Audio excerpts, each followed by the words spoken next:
right, guys, so this is another day, another experience with the Xyber.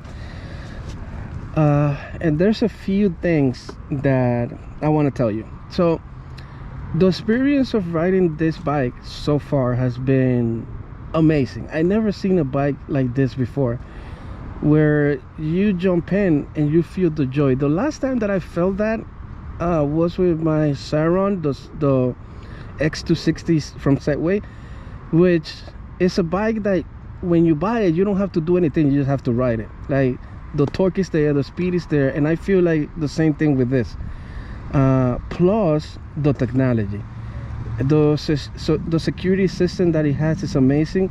Again, the screen is very small, but you're always gonna have your phone. Even if you have a big screen, people usually have their phone connect and their bike, so I don't have any problems or any issues. The handling of this bike is crazy.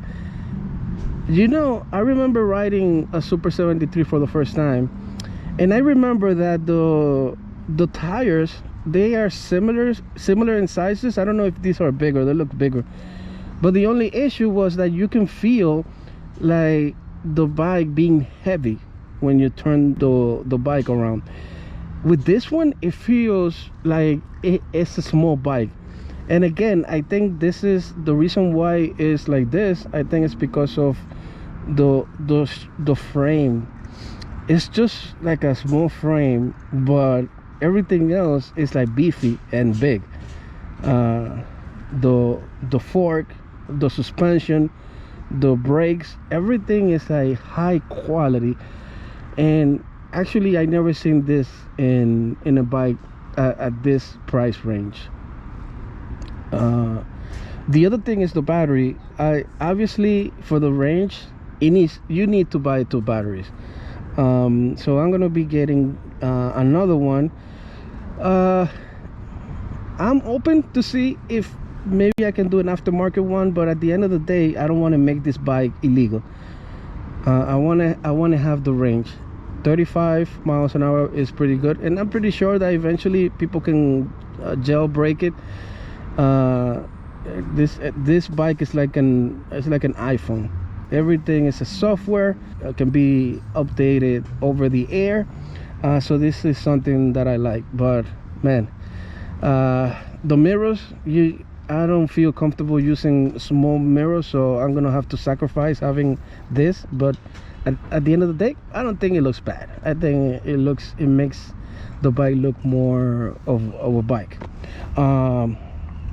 like a motorcycle vibe. So this is something that every e-bike rider wants. You want to be able to enjoy the benefits of having an e-bike that you don't have to register, and you have the torque, and with the 2 batteries you'll have the range for you to have the fun and not have to compromise with registrations and not being able to go to the park. Because at the end of the day, if you want to go to a highway or you want to go to the freeway, you better off on a motorcycle.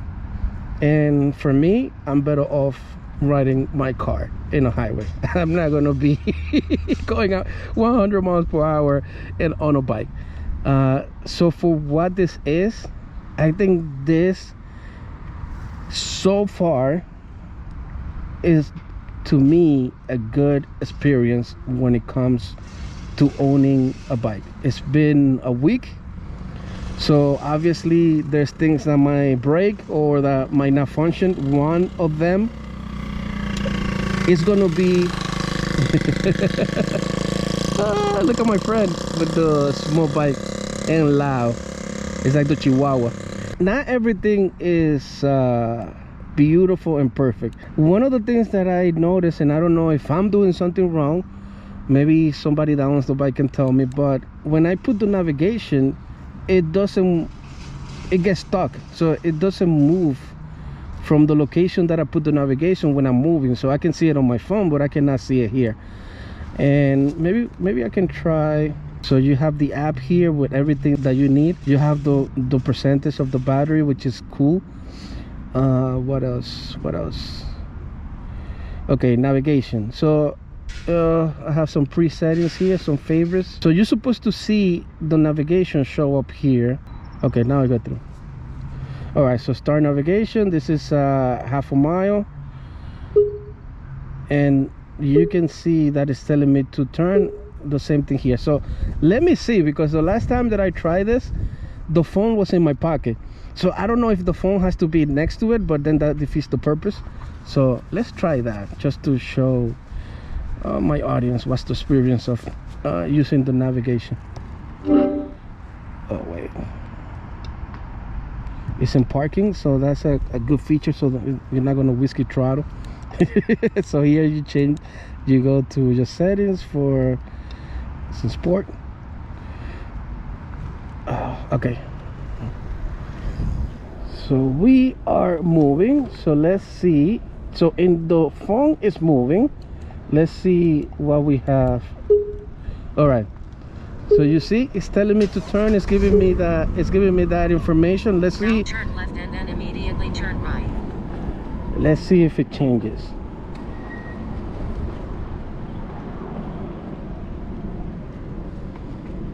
Now turn right and then immediately turn right.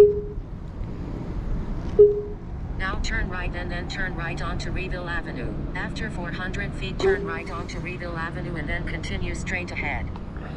Okay, so now it's moving. So let's see. Okay, so it's working now. So let's do what I did before. Let's turn the phone off. Let's put the phone in my pocket, and let's see if the navigation is gonna work. So I already tested the music, so the music, it works. So you can, I have the speaker down there. I don't know if you can see it, but I have the speaker down there where the battery is supposed to go. Oh, I put the accessory here, so here you can put your charger. So it's actually big. It protrudes out of the frame, so basically it makes the bike look bigger, but it's just an illusion. Okay, so let's see if it moves. So you see, okay, I was right. So basically, if you don't have the phone close to it, it's not gonna work. And I don't know if that's a good feature. Let me see. Let me do this again. So you see, it didn't move.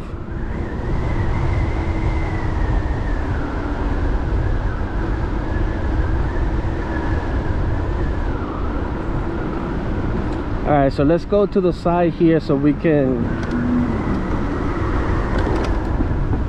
Let's go to the side here so we can do another testing. I don't want to get hit. Okay, all right, so the other thing that we're gonna do now is we're gonna take out the phone. So now we know that it doesn't work if the phone is not nearby. So what we're gonna do is we are gonna put the phone back here. We're gonna have, now turn right and then turn left onto Reeville Avenue. okay, so what we're gonna do is we're gonna turn the phone off, but it's gonna be in the same proximity. So let's see if it changes.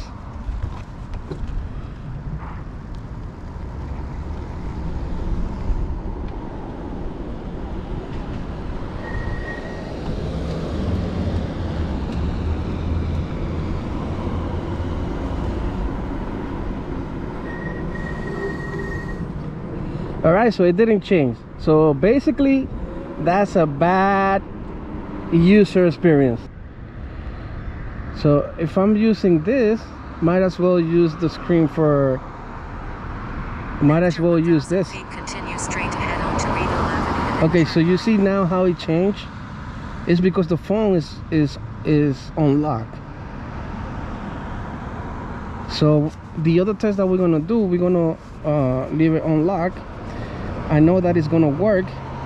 So let's see if when the phone goes out, let's see if it shuts off. All right, here we go.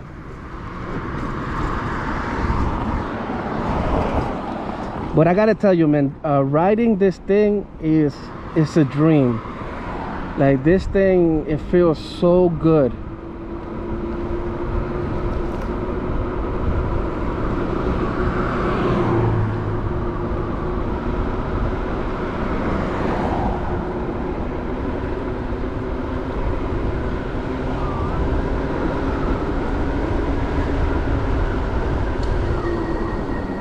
All right, so this thing is not working. So now I even have it on the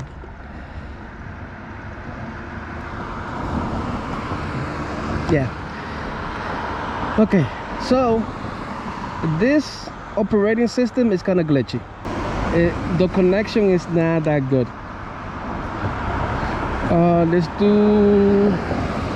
Let me show you the music. The music, I have done it before, and the music is good. So we have here, so we got here a music service from YouTube Premium. Let's have this guy here play, and then we again, now I don't see the music here going on. So, and now the navigation is working. So yeah. All right, so we're gonna leave it here. So I'm gonna figure out if this is something that needs a software update. But the connection between the phone is glitchy. It's not super easy. Sometimes you get the signal, sometimes you lose the signal. So but at the end of the day, and I know this, when you have a product that can be updated over the air, this is something that I like, because when you have a new product, you're gonna run into issues because it's in brand new products. Things are gonna not function. And the responsibility from the company that makes the product is to listen to videos like this and the consumer, and try to fix this with an update over the air or recall. So this is good, because if I buy this bike, it's only a week 2 weeks old, I'm not supposed to be having any issues. It's supposed to be working. That's what we want as the user. So I'm gonna get back to you. I'm gonna leave it here. I'm gonna enjoy the ride for a little while. That is something that I'm gonna tell you. This bike is comfortable. This bike feels solid. I don't hear any sounds besides maybe not even the speakers, because the speaker is like I put it really secure. But man, this bike feels really good to ride. I gotta tell you right now, so far it's my favorite bike, just the way it feels. It's not the range, because I only have one battery, but like having all this information in the app, how my battery is and all that stuff, is something that I appreciate. I appreciate good technology. Now the technology, I don't think it's there yet, but it can improve, and especially with a bigger company. Hopefully they can see this video and they can check what's going on with this. I'm gonna keep you updated to show you more of the stuff that I'm dealing with. So when you buy this bike, you can just see my playlist and see my experience when it comes to using this product. Again, the show's name is User Experience. I have a background. I used to be a UX designer for Amazon. It deals with researching and testing products, digital products. So now everything is digital. So this bike, for the bike to function good, it needs to have a good software, because that's gonna increase the enjoyment and the easiness of using this product. So yeah, so I know what the pain points is when it comes to the user to write something that needs to work, and I will tell you the good and the bad. so you have a better experience. So this is it for the video. User experience. Make sure you come back to the playlist and you can see the first episode. Basically this is the third episode. I made a mistake on the last one. I said that was the first one, but the first one is the delivery date. That was the first episode, which is the sales person, Jonathan. He was the one who helped me do a walkthrough of the bike. So the second one was the one before this one, and this is the third episode. All right, so I'll see you guys on the next one. Make sure you ride safe. This is Xyber Films, and you're watching Frantic TV. Smash that sub button.